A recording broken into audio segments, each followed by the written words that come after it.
It's Patrick Hutzel from intensivecarehotline.com with another quick tip for families in intensive care.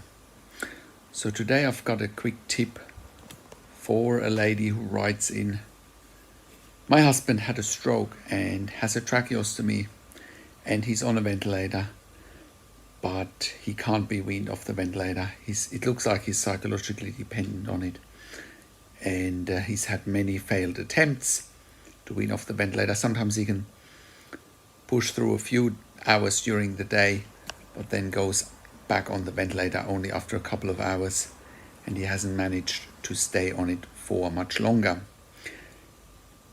We really want him home because he's getting depressed in ICU, and we want him to feel comfortable, but this is all so new for us. How can we take him home with improving his quality of life, because it's just so noisy, busy in ICU all the time, and he doesn't really rest at all because of the things that are being done to him all the time. Thank you for your help. What a great question here from Louise, who has written that email.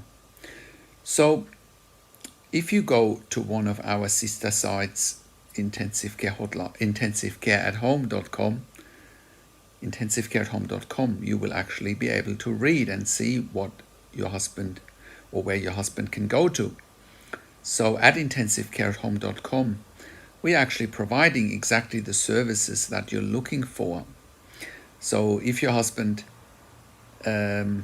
wants to come home after many months in ICU with a stroke and he can't come off the ventilator with a tracheostomy, there's probably no point on him staying in ICU. He won't be able to go to a hospital ward or hospital floor. He should just come home. And that's what we do at intensivecareathome.com. We hire intensive care nurses for home care that enables long-term ventilated adults and children with tracheostomies to leave ICU and go home. So we have a proven track record there at Intensive Care at Home, and we've been looking after many long-term ventilated adults and children at home for nearly a decade now. We are predominantly operating in Australia in all major capital cities: Sydney, Melbourne, Brisbane, Adelaide, Perth, Darwin. And if you have a loved one in intensive care in any major metropolitan city, you should contact us. But even if you are in the US or in the UK, you should contact us as well. We should be able to help you one way or another with potentially setting you up with other providers in those countries. We have contacts. So that is really my quick tip for today. Intensive care at home is a genuine alternative to a long-term stay in intensive care. It cuts the cost of an ICU bed by around 50%. It provides quality of life, and in some instances quality of end of life at home for long-term intensive care patients and their families. And it frees up an ICU bed, and those ICU beds are in demand, in high demand. So therefore, it's a win-win situation. How do we maintain quality with intensive care at home? We maintain quality by having third-party accreditation for intensive care at home. As far as I'm aware, there's no other service in the world that has accreditation for intensive care at home. And again, if you or your family member is in a similar situation, please contact us at intensivecareathome.com. Call us on one of the numbers on the top of our website, or simply send us an email to info@intensivecareathome.com. Now, if you have a loved one in intensive care, generally speaking, and you have questions, you can contact us here as well at intensivecarehotline.com. You can call us on one of the numbers on the top of our website, or simply send us an email to support@intensivecarehotline.com.